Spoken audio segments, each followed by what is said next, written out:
5वीत शिकत आहे. आज मी तुम्हाला संत ज्ञानेश्वर महाराजांबद्दल माहिती सांगणार आहे. महाराष्ट्र ही साधू संतांची भूमी आहे. मला अभिमान आहे की मी या भूमीत जन्माला आलोय आणि वाढतो आहे.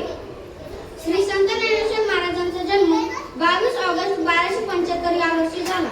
त्यांचे पूर्ण नाव ज्ञानेश्वर विठ्ठलपंत कुलकर्णी होते. वयाच्या अवघ्या 16 वर्षी ज्ञानेश्वर महाराजांनी ज्ञानेश्वरी हा ग्रंथ लिहिला. वारकरी संप्रदायाचा पाया रचला तो म्हणजे ज्ञानेश्वर महाराजांनी आणि त्यावर कळस चढवला तो म्हणजे तुकाराम महाराजांनी. आता मी तुम्हाला एक ज्ञानेश्वरी मधून अशी एक सुंदर अशी एक ओवी सांगणार आहे. बोलावे नेटके एकावे सत्वाने करावे विचाराने कार्य सर्व.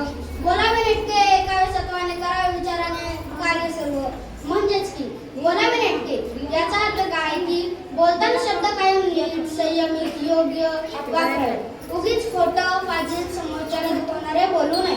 एकावे सत्वाने याचा अर्थ काय की जर कोणी काही सांगत असेल तर ते नीट लक्ष देऊन मनापासून समजून घेऊन ऐकण्याची एक शुद्ध वृत्ती असावी.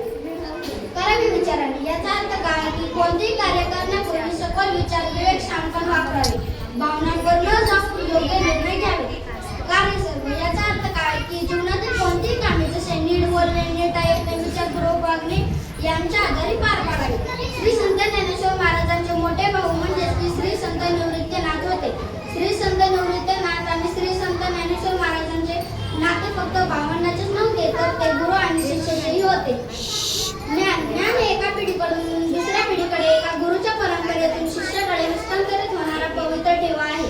मोठ्या भावाने गुरु बनून ज्ञान देणे आणि लहान भावाने ते पूर्ण ज्ञान विनम्रतेने स्वीकारून घेणे आणि जगाचा उद्धार करणे हे एक भक्ती मार्गातील सर्वश्रेष्ठ विनम्रता आणि गुरु आणि शिष्याच्या परंपरेचे सर्वश्रेष्ठ उदाहरण आहे.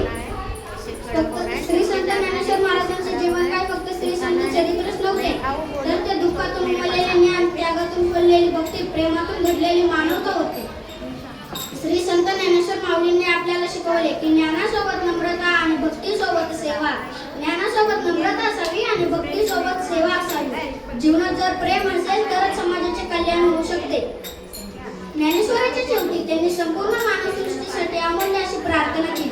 ती म्हणजे असायला जे काहींची प्रगती सांडो तया सत्कर्मी रती वाढो भूता परस्पती पडो मैत्र जीवाचे. म्हणजेच की दुष्टांचा दुष्टपणा नष्ट हो, सर्वांच्या मनात सत्कर्माची आवड निर्माण हो आणि प्रत्येक जीवामध्ये प्रेम मैत्री व बंधुभाव आणो अशी त्यांनी परमेश्वराकडे प्रार्थना केली. आजच्या काळात या ओवीची गरज पूर्वीपेक्षा अधिक आहे.